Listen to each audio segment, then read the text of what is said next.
Hi, everybody, and welcome back for Chapter 23 of Theodore Boone, the Activist by John Grisham. Chapter 23. By the end of the school day on Monday, the little gang of activists had put together an impressive list of almost 400 kids who played soccer at the complex.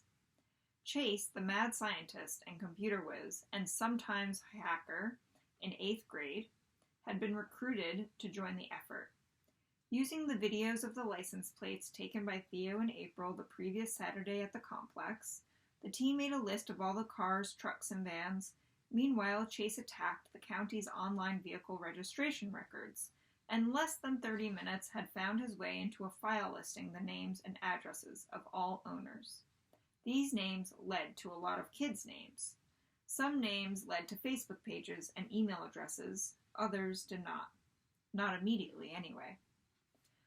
But the longer the activists toyed with their list and tweaked it and added to it, the more solid information they had. Their plan was taking shape. They even had their own Facebook page and called it Bypass to Nowhere. Unlike most of the mandatory Monday afternoon visits, today Theo really wanted to talk to Ike. Around 5 p.m. he left Judge at the office and raced away on his bike.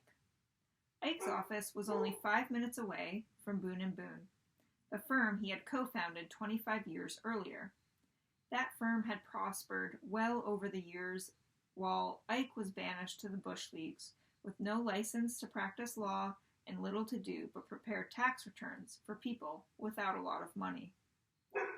"How's my favorite nephew?" Ike asked, as Theo fell into a rickety chair. Same question every Monday. Theo, Ike's only nephew, replied, "Great, Ike, and how's everything in your world?" Ike smiled and waved his arms around as if to say, "Look at my world, it's beautiful." It was not. It was cramped and dingy and depressing, and Ike's world was not a happy one. "Couldn't be better," he said. "You want a beer?" "Sure," Theo replied. Ike reached into a small refrigerator partially hidden under a credenza and pulled out 2 drinks. A bottle of beer, and a can of Sprite. Theo got the green one, as Ike popped another top. Bob Dylan was singing softly in the background. Ike took a long slurp and said, "So how's school these days?" "School is a boring waste of time," Theo said.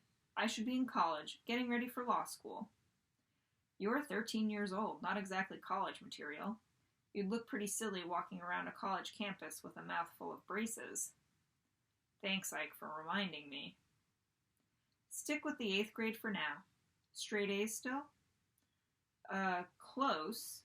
The last thing Theo wanted was another painful discussion about his grades. He wasn't sure why Ike thought he had the right to pester Theo about his grades. "I met Joe Ford last week," he blurted to radically change the subject.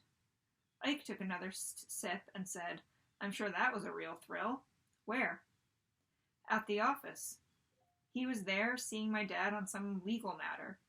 He's the kind of guy who thinks talking to a kid is a waste of time." "If Joe Ford can't make a buck off you, then he has no time for a little chit-chat."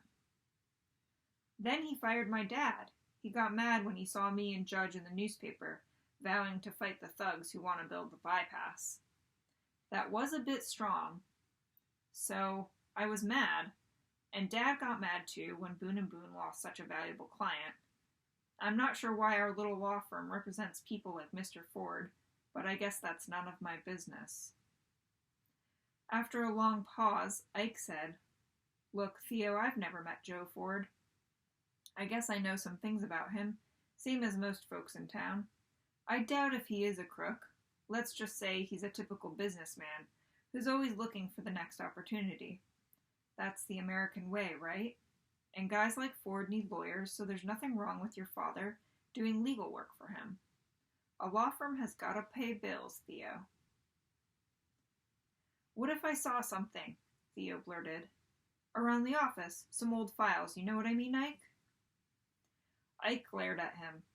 Theo's snooping around the office had caused problems in the past, and those problems usually ended up involving Ike.